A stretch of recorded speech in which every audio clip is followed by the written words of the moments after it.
Pues el título de la ponencia es El origen y la picaresca de la novela moderna, El Lazarillo de Tormes y El Guzmán de Alfarache, a cargo de doña Rosa Navarro Durán, filóloga y catedrática de Literatura Española de la Universidad de Barcelona. Ha sido jurado de los premios Príncipe y ahora Princesa de Asturias hasta el año 2022 y también del premio Cervantes. Es profesora emérita de la Universidad de Barcelona. Son numerosas sus ediciones de texto, desde el anónimo Libro de la Fuerte hasta los 5 volúmenes de la novela picaresca o la Segunda Celestina y la vida del Lazarillo de Tormes y de sus fortunas y adversidades. Es autora de ensayos como La mirada al texto, Cómo leer un poema, Cervantes o Pícaros, ninfas y rufianes. Sus investigaciones han aportado una nueva lectura de la vida del Lazarillo de Tormes y las pruebas de que su autor es Alfonso de Valdés, secretario de corte de Carlos V. Cuando quiera, Rosa. De acuerdo, Agustín. Si no me oyen, me avisan y yo paro, salgo y vuelvo a entrar de la máquina. Estoy muy contenta de estar con ustedes, de estar en el lugar en donde Carriazo, el personaje de la ilustre fregona de Cervantes, se hizo maestro en picardía, porque en las almadrabas de Zahara de los Atunes es donde Carriazo gozó más como pícaro vocacional que era. Tengo que hablarles del inicio de la novela moderna relacionado con la picaresca, porque es así. Miren ustedes qué es lo que está de moda ahora. Las novelas autobiográficas. Si ustedes ven las novedades, la mayoría de ellas son relatos autobiográficos verdaderos. Luego que digan mentiras es otra historia. Pero los escritores las ofrecen como relatos autobiográficos verdaderos.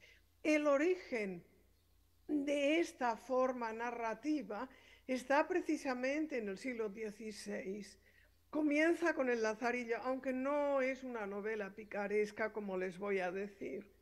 Pero en efecto, el primer relato autobiográfico de un personaje de baja condición, de un personaje muy humilde, que lleva nombre de pobre, se llama Lázaro, eh, arranca de esta creación genial que yo digo y he demostrado que es de Alfonso de Valdés, el secretario del emperador. Ahora bien, ahora no voy a dedicarme a demostrar la autoría del Lazarillo, sino a demostrarles cómo precisamente esa forma autobiográfica tuvo una trascendencia enorme.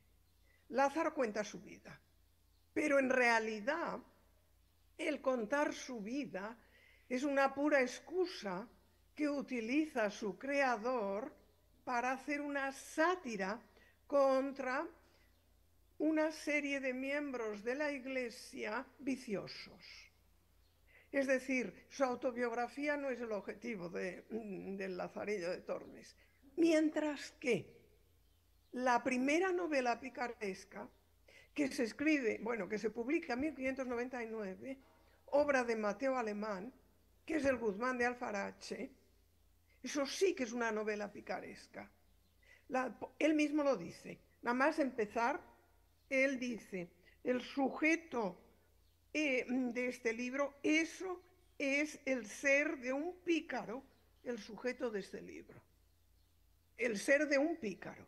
Y en la segunda parte dirá cómo su libro, a pesar de llevar el título de, dice, a este mi pobre libro le sucedió que habiéndolo intitulado Atalaya de la vida humana, dieron a llamarle pícaro y no se conoce ya por otro nombre.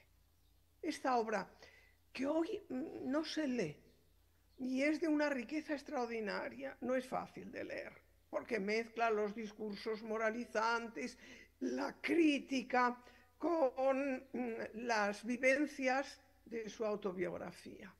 Está protagonizada el Guzmán de Alfarache por un auténtico pícaro y escribe su vida desde las galeras. Les recuerdo un episodio esencial del Quijote, porque si Cervantes escribe el Quijote está espoleado por el éxito del Guzmán de Alfarache, que tuvo un éxito extraordinario en su tiempo, muchísimo. Cervantes entonces escribe el Quijote y no lo citan nunca. Sí que lo citó, como les he dicho, en la Ilustre Fregona, pero en el Quijote no, porque está compitiendo con él. Ahora bien, cuando Don Quijote se encuentra con los galeotes y no sabe quiénes son, es porque no ha leído el Guzmán. Y si coloca los galeotes, es porque está pensando Cervantes en el Guzmán. Y cuando Ginés de Pasamonte dice que está escribiendo su vida, lo hace desde las galeras, y que mal año para el Lazarillo, no es que el Lazarillo sea una novela picaresca, porque el pobre Lázaro, como ahora les diré, no es un delincuente y el pícaro es un delincuente. Ginés de Pasamonte es un delincuente, es un galeote como Guzmán de Alfarache. Fíjense la diferencia de nombres, además. Uno se llama Lázaro de Tormes y el otro se llama Guzmán de Alfarache. ¿Cuál es la diferencia? ¿Me oyen bien? ¿Funciona la cosa o no? ¿Sí? Vale, con esto me basta. ¿Cuál es la diferencia? Lázaro es nombre de pobre. Lleva el nombre de un río. Nunca nadie se llama con un río. Me dirán ustedes, hombres que nacen el Tormes, esta no es razón para que se le pegue el nombre del Tormes. No, es una razón mucho más compleja, no voy a tener tiempo de explicársela. Pero fíjense la diferencia, Guzmán de Alfarache. ¿Cuál es la diferencia? Guzmán se pone ese nombre que no es el suyo para aparentar noble, y cuando quiere aparentar serlo más se llama Juan de Guzmán, que es un personaje de obras teatrales de Calderón, por ejemplo. Hay un personaje que se llama Juan de Guzmán, noble. Y de Alfarache, ¿por qué? Porque es una zona geográfica. Ahí sí que nace, en Alfarache, cerca de Sevilla. Pues bien, el auténtico pícaro es Guzmán, Lázaro no. Pero siempre está vinculada una obra y otra por esa forma autobiográfica que les decía. La novela moderna nace de esa forma autobiográfica que imita, por ejemplo, Teresa de Jesús.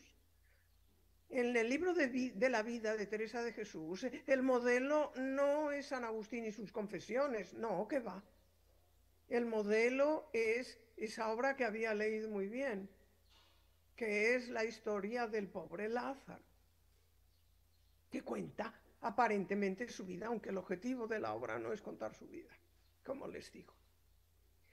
En cambio, hay otro concepto muy importante que hay que añadir a esta forma autobiográfica y al hecho de que el personaje protagonista sea o bien un delincuente, como en el caso de Pícaro o del Guzmán y de todas sus continuaciones, enseguida le hablaré de ello, sino también un humilde muchacho que no ha ido nunca a la escuela, que solo pasa hambre, que solo recibe palos, que es Lázaro de Tormes, a pesar de que el relato está presentado en clave cómica porque es una sátira. Pues bien, junto a estos dos conceptos, personaje humilde, de baja condición social, muy baja, un mendigo, un hambriento, un pobre, y la forma autobiográfica, hay otro concepto fundamental que es la realidad. Cicerón decía que la comedia es imitación de la vida, espejo de las costumbres, imagen de la verdad. Eso es lo que pretenden, ser un reflejo de la realidad. Y eso es lo que sigue siendo la base de la novela moderna. Puede ser el protagonista cualquier persona, no un noble, no un príncipe, no, cualquier persona, incluso el más pobre, incluso un delincuente, o Lázaro o Guzmán. Cuenta su vida, como tantos cuentan hoy su vida, escritores y escritoras, e intentan reflejar la realidad. Esa es la clave, la base de la novela moderna. Y el origen de todo ello está en una obra fundamental de principios del siglo XVI, que fue La Celestina, solo que es una obra teatral. Y la definición que le estaba dando también es de la comedia, según Cicerón, imitación de la vida, espejo de las costumbres, imagen de la verdad. Ahora bien, el mundo de la Celestina, que se convierte en la base de toda esa literatura picaresca que arranca a partir de 1599 del Guzmán de Alfarache, es el mundo de los rufianes, de los criados, de la prostituta, de las prostitutas, de la alcahueta, ese bajo mundo de la Celestina genial. Dejó una huella impresionante. Y fíjense ustedes, ahora les voy a demostrar cómo El Lazarillo no es una novela picaresca, pero lo que quiero es que vean cómo toda la novela picaresca muy rica en este país, y no crean ustedes que es que este país es un país de pícaros, no, tan pícaros somos nosotros como los portugueses, los franceses, los italianos o los alemanes, no, el ser humano, nada más. Lo que ocurre es que tenemos una riquísima literatura que, aunque no se lea, proporciona personajes de la realidad. Fíjense cómo no sabemos bien lo de ser una Celestina o ser un Don Juan o ser un Quijote. Eso es lo que enriquece, esos nombres enriquecen nuestra realidad, aunque muchos no hayan leído estas obras. Pues bien, fíjense, en 1599 aparece la primera parte del Guzmán de Alfarache. Inmediatamente tendrá un imitador que le roba el personaje. Ya estamos en el siglo XVII, comienzo del XVII. En 1602 sale la falsa segunda parte. En 1604 sale la segunda parte auténtica de Mateo Alemán. En 1605 la pícara Justina. Y luego ya se sucederán otras novelas picarescas, desde La hija de Celestina, el pícaro Marcos de Obregón, de Vicente Espinel, Estebanillo González y muchos otros relatos. Es decir, la explosión de la novela picaresca aparece a principios del XVII y se acabará justo en la mitad. Ahora, y arranca del Guzmán, no del Lazarillo de Tormes, no, del Guzmán de Alfarache. Ya les voy a unir los dos personajes para que vean la diferencia, pero no lo olviden. Esta es la base, una forma narrativa, la autobiografía, el contar en primera persona la vida, el personaje, y el que ese personaje sea de una bajísima condición social y por tanto que esté reflejando la realidad que le rodea. Esa es la base de la novela moderna.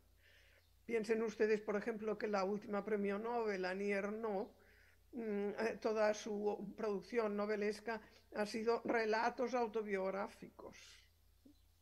Fragmentos, si hablaba de un aborto, era el suyo. Entonces, fíjense cómo en el fondo está recogiendo toda esa herencia que le estoy diciendo. Un relato autobiográfico de un personaje de baja condición social que cuenta, por tanto, su vida como reflejo de esa realidad que le rodea. Ahora bien, Lázaro es un pobre, lleva nombre de pobre, la obra está escrita en clave cómica, cuidado, pero Lázaro no es ningún pícaro, es un muchacho maltratado. Términos que entenderán perfectamente ustedes hoy. Mientras que el Guzmán es un delincuente pleno. Es un pícaro que es un jugador y hace trampas y gana mucho dinero haciéndolas. Es un estafador, es un burlón, es un delincuente nato. Ahora bien, hay otra diferencia. Lázaro no ha ido nunca a la escuela, no escribe su vida, no hace una declaración de lo que le piden. Lo que le piden es que cuente el caso. Una dama ha escrito que se le haga una información sobre el caso. Y nosotros no sabemos qué es el caso hasta que acaba el Lazarillo y nos enteramos cuál es. Solo que Lázaro, para no contar el caso desde el final, empieza desde el principio y da cuenta de su persona. Pero esa dama a quien Lázaro le está contando su vida no lo conoce a Lázaro. Esa vuestra merced, que luego al final sabemos, porque dice, porque está ella delante, que es una dama, no conoce a Lázaro, no le puede interesar saber la vida de ese pregonero cornudo que es Lázaro al final, no lo ha conocido nunca, no le interesa otra cosa. Pero Lázaro va a contar su vida. No ha ido nunca a la escuela. En cambio, Mateo Alemán, que es muy inteligente, que sabe novelar muy bien y que ha leído muy bien el Lazarillo, lo que va a hacer va a ser desde el comienzo justificar por qué como dice, declaración para el entendimiento de este libro. ¿Cómo es que un pícaro, un delincuente, un condenado a galeras puede escribir este libro? Y entonces dice, él mismo escribe su vida desde las galeras, donde queda forzado al remo por delitos que cometió, habiendo sido ladrón famosísimo. Y no es impropiedad ni fuera de propósito si en esta primera parte escribiera alguna doctrina, porque es un hombre de claro entendimiento, ayudado de letras y castigado del tiempo, porque Guzmán ha ido a la escuela. Guzmán aprende latín, griego y un poco de hebreo. Guzmán va a la universidad e intenta hacerse clérigo, pero se enamora y lo cuelga. Incluso empieza los estudios de medicina. Es decir, el escritor justifica el que un delincuente, un condenado a galeras como Guzmán pueda escribir su vida. Porque tiene formación, tiene letras. Lázaro no ha ido a la escuela, no puede escribir, no escribe su vida. No, hace una declaración. Hace una declaración porque una dama se ha asustado mucho y pide una información sobre el caso que le ha llegado a los oídos. Ya les diré cuál es el caso, pero Lázaro empieza a contar desde el comienzo y les voy a hacer un mínimo recordatorio de la vida que cuenta Lázaro para que vean hacia dónde van las flechas que dispara el autor del Lazarillo. No le interesa a Lázaro, Lázaro es solo la víctima, Guzmán no es la víctima.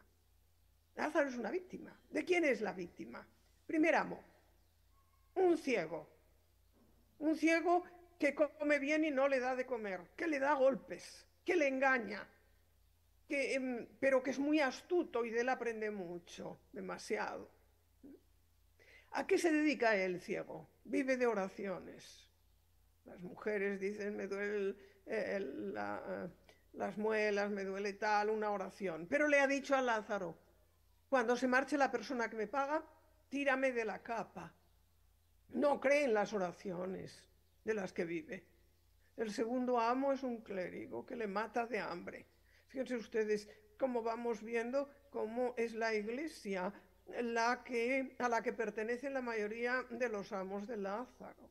¿Cómo es el clérigo? No sabe lo que es la caridad. Mata de hambre al pobre niño, al pobre muchacho. Él sí que come bien. Lame los huesos de la cabeza de carnero y se los da, como el rico de la Biblia al pobre Lázaro, ¿no?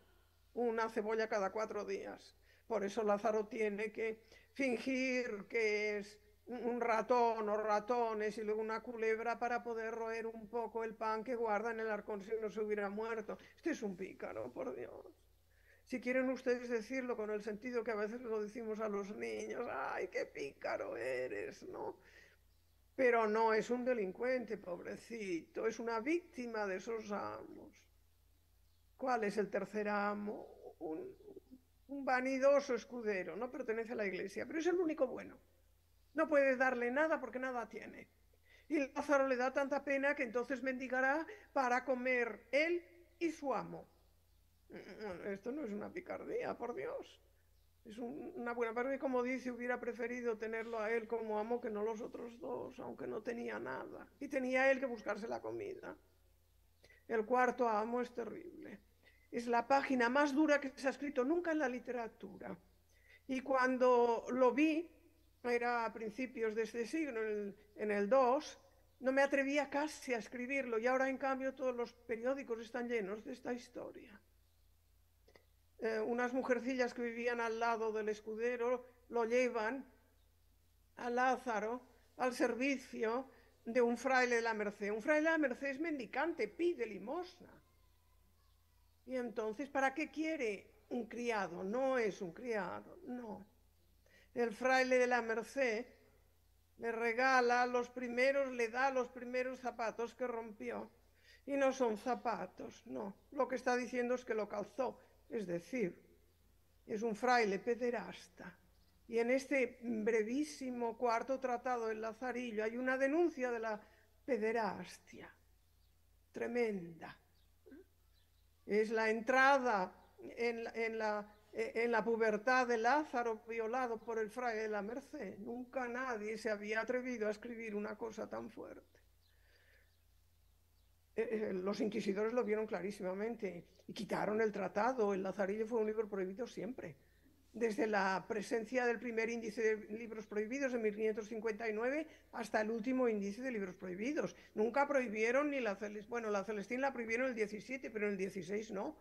Nunca prohibieron una novela picaresca, pero el Lazarillo sí. ¿Por qué? Porque eran inteligentes los inquisidores, estaban viendo lo que decía el Lazarillo. Lazarillo es una sátira brutal contra una iglesia necesitada de reforma, no contra el dogma, cuidado, no.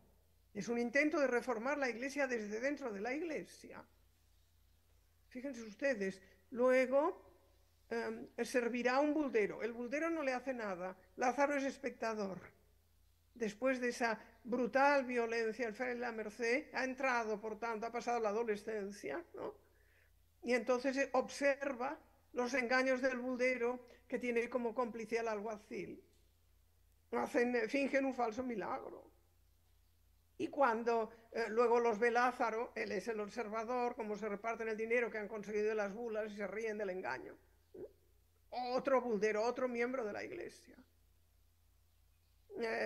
Servirá a un maestro de pintar panderos, pero no dirá nada de él. Lo pone solo como para crear tiempo en la vida de Lázaro, pero nada dice de él, como tampoco dice nada del alguacil, que aparecerá más adelante.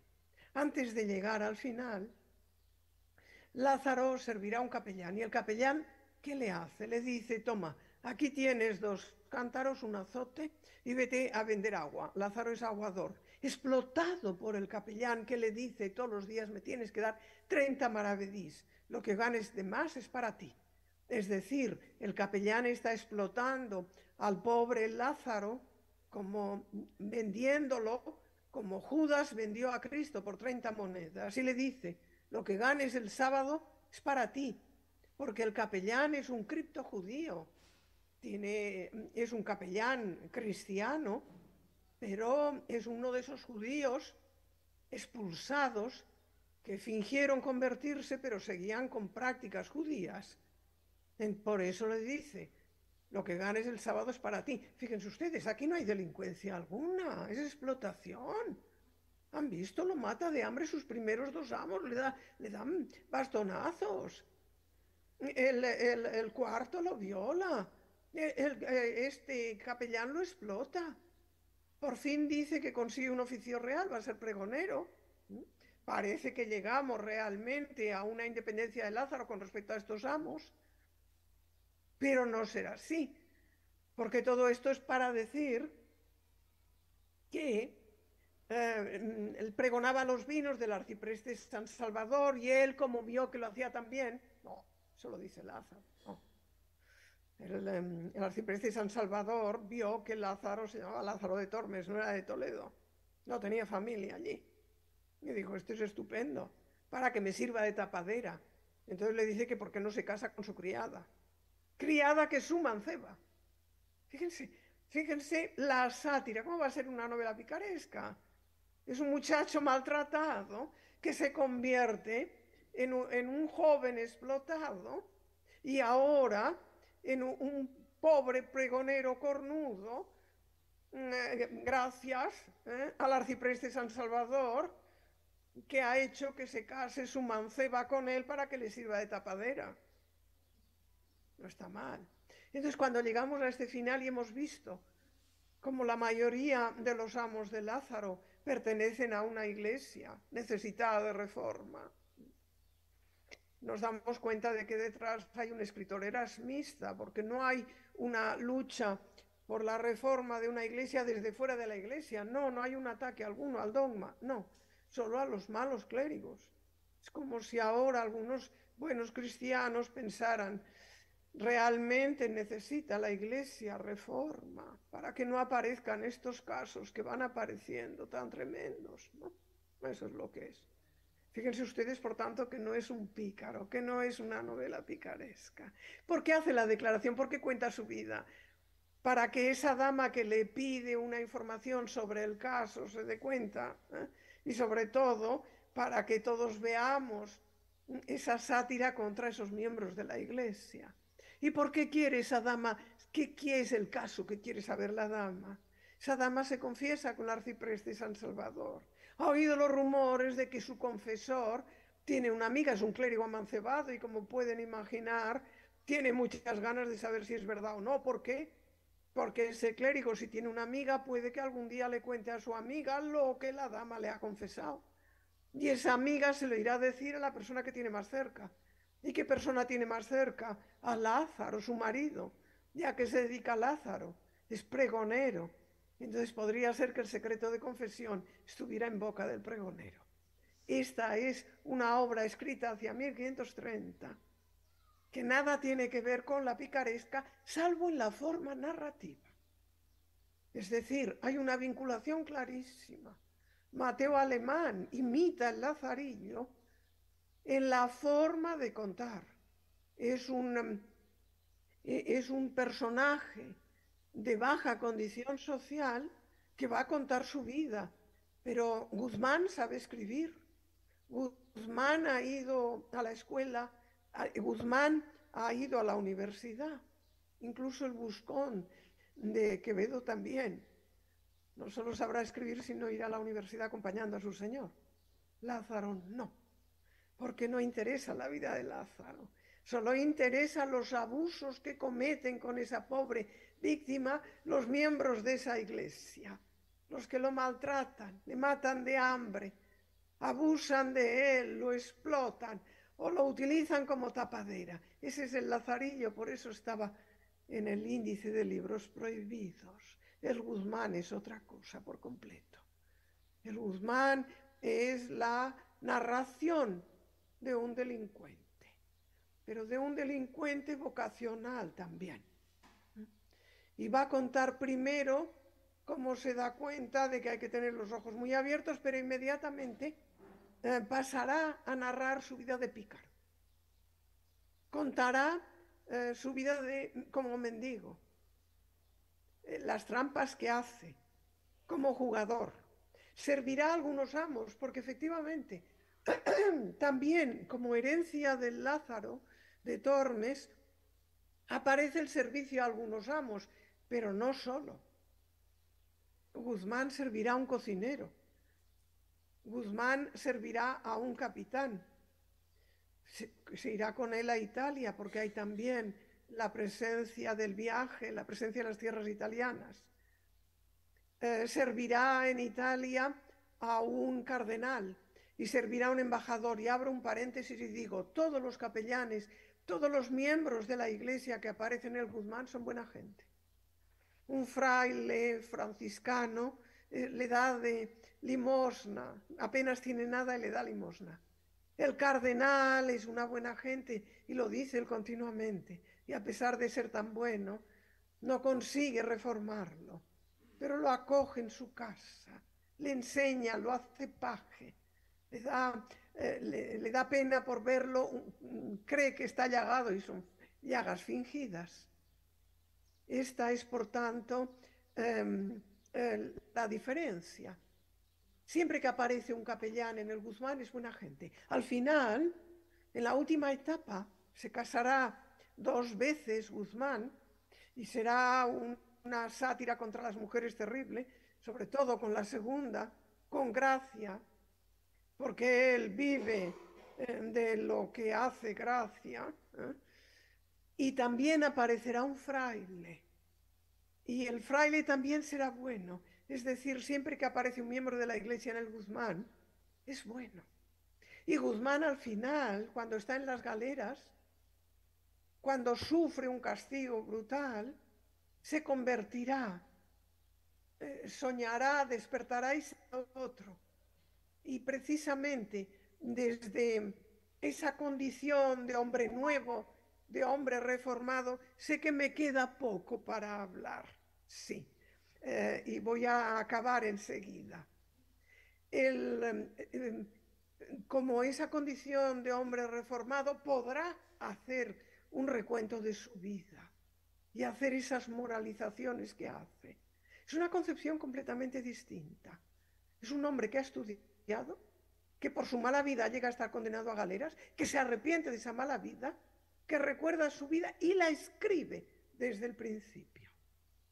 Este es el primer pícaro, esta es la picaresca, no el Lazarillo. El Lázaro es una obra extraordinariamente atractiva, cuyo protagonista es un pobre, se llama Lázaro, y lo único que hace su autor es, a través de la sátira, de la comedia, de la comicidad, demostrarnos cómo hay que reformar la Iglesia a través de esos miembros viciosos. Y si Lázaro, por ejemplo, hay dos elementos, y con esto acabo, que se me va yendo el tiempo, hay dos elementos de la picaresca fundamentales que aparecen ya en el Guzmán y que luego aparecerán en las otras. Uno es la presencia de la borrachera, se emborracha, no solo el delincuente, sino otros personajes, sus amos, los cocineros, él y ella, los dos se emborrachan. Y otra es la presencia de lo escatológico, de los excrementos. Es un elemento muy importante en esa degradación del relato que es la novela picaresca.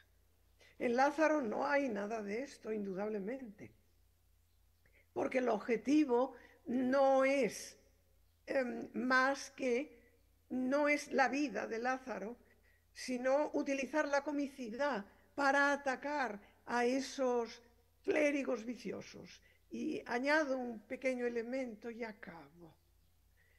Dirán ustedes, hombre, a Lázaro le gusta el vino. Sí, es muy curioso porque el autor del Lazarillo había leído muy bien las confesiones de San Agustín, y a la madre de San Agustín, Santa Mónica, le gustaba el vino. Cuenta San Agustín muy bien cómo se aficionó a él hasta que una criada la avergonzó y dejó de beber. Este elemento es el que aparece en el niño Lázaro, pero si aparece allí es para que el ciego le dé ese jarrazo y demuestre esa violencia, esa crueldad, y porque le haga una profecía. Dice, el vino te hará, serás bienaventurado por el vino. Y en efecto, al final veremos, y esta es la perfecta construcción de esa obra maravillosa, como Lázaro es bienaventurado por el vino. ¿Por qué? Porque pregonaba los vinos del arcipreste. El arcipreste lo casa con su mujer y lo convierte en un cornudo, es decir, en un pacífico. Y las bienaventuranzas dicen bienaventurados los pacíficos, aunque el concepto que utiliza el autor del Lazarillo para pacífico sea otro. Es muy agudo el escritor que crea ese Lazarillo, cuyo nombre está encriptado en el título Valdés, la vida, L-A-V, de sus fortunas y adversidades Valdés, está encriptado ese nombre, ¿no? Pero está haciendo una sátira contra una iglesia cuyos miembros necesitan corregir sus vicios. El pederasta, el explotador, el que utiliza al pobre chico como tapadera de su manceba, los que lo maltratan y lo matan de hambre. Eso es el Lazarillo de Tormes. Guzmán no. Guzmán es una obra riquísima, muy dura, muy interesante, con montones de materiales que sus contemporáneos aprovecharán, tanto Quevedo como el propio Cervantes, como toda la sucesión de novelas picarescas. Pero es una concepción completamente distinta, ¿sí? Una concepción completamente distinta. Me llaman, yo creía que era un aviso de que tenía que cortar, supongo que no, que son los malos que se han sentido aludidos y por eso me llaman. Entonces voy a ir acabando para que no me quede cortada la palabra con ese procedimiento tan maravilloso que me ha permitido estar allá. Esa es la base de la novela moderna. La autobiografía, un procedimiento que inventó Alfonso de Valdés con la vida de Lazarillo de Tormes, sus fortunas y adversidades, pero al que perfeccionó Mateo Alemán con el Guzmán de Alfarache, al introducir realmente un personaje que cuenta su vida desde el arrepentimiento y desde la condena, desde las galeras y desde la conciencia de la maldad y de la perversión que ha caracterizado su vida. Esta es toda la riqueza que nos dan estas obras de ese siglo o esos 2 siglos tan riquísimos que son el siglo XVI y el siglo XVII, que con razón llamamos la Edad de Oro. Mis queridos amigos, me quedan 3 minutos. Es bueno que los aproveche para despedirme de ustedes, para agradecerles su atención y para decirles que espero que mi palabra, que ha llegado a ustedes gracias a un procedimiento mágico, casi, desde esta Barcelona en donde cae la tarde, les haya llegado con suficiente nitidez a ustedes y no les haya aburrido demasiado. Gracias de verdad a todos. Adiós.